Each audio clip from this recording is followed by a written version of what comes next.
MIM को गठबंधन में अगर शामिल नहीं किया गया तो मुसलमानों का वोट नहीं। 2% आबादी वाले को महागठबंधन में शामिल किया जाता। मुसलमानों से डरते हैं तेजस्वी यादव। मुसलमान अब जागरूक हो चुका है।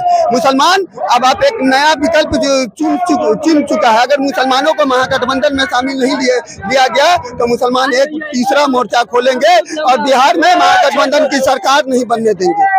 लगातार आप देख रहे हैं अख्तरुल ईमान हर जिले हर गांव में जा जाकर ये कह रहे MIM को गठबंधन में लीजिए, नहीं तो सीधा हमारा खेल रहेगा। MIM को सरकार नहीं आप दे रहे हैं तो हम सीधे लड़ने के लिए तैयार है।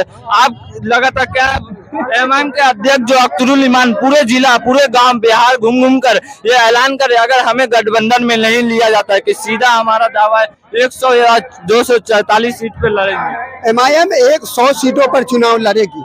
कोई हारे जीते फर्क नहीं। अगर MIM को गठबंधन में शामिल नहीं किया, मुसलमान क्या कर रहा है? मुसलमान कभी लालू की पार्टी में दरी बिछा रहा है, कभी जो है जदयू की पार्टी में दरी बिछा रहा है। मुसलमान अपना एक अब जागरूक होने के बाद अब एक ना विकल्प चुन रहा है। मुसलमान की अब 18% आबादी के हिसाब से 44 विधायक होने चाहिए।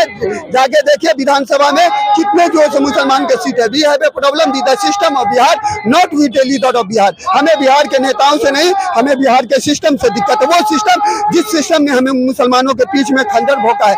जब देखिए जब मुसलमानों के बाप की संपत्ति की बात आ रही थी, कहाँ थे तेजस्वी यादव? वही असदुद्दीन ओवैसी के सिपाही ने रोड पे उतरकर ये और जो है उसका जो विरोध किया है। जब इन लोगों को क्रेडिट लेने की बात आती है तब ये रोड पे उतरते हैं। जब चुनाव का टाइम आता है तब ये रोड पे उतरते हैं। आज अगर हम मुसलमानों के साथ समझौता नहीं हुआ, आज हमारी पार्टी को अगर गठबंधन में शामिल नहीं किया गया तो हम लोग तीसरा मोर्चा खोलेंगे और महागठबंधन की सरकार नहीं बनने वाली है। चाहे कितना नाक रगड़ ले तेजस्वी यादव, उससे कोई दिक्कत नहीं है। कुरान शरीफ की एक आयत है 11वां पारा सफ़ा नंबर 5 की, या अय्युहल्लज़ीना आमनुत्तकुल्लाह व कूनू मुअश्शादिकीन।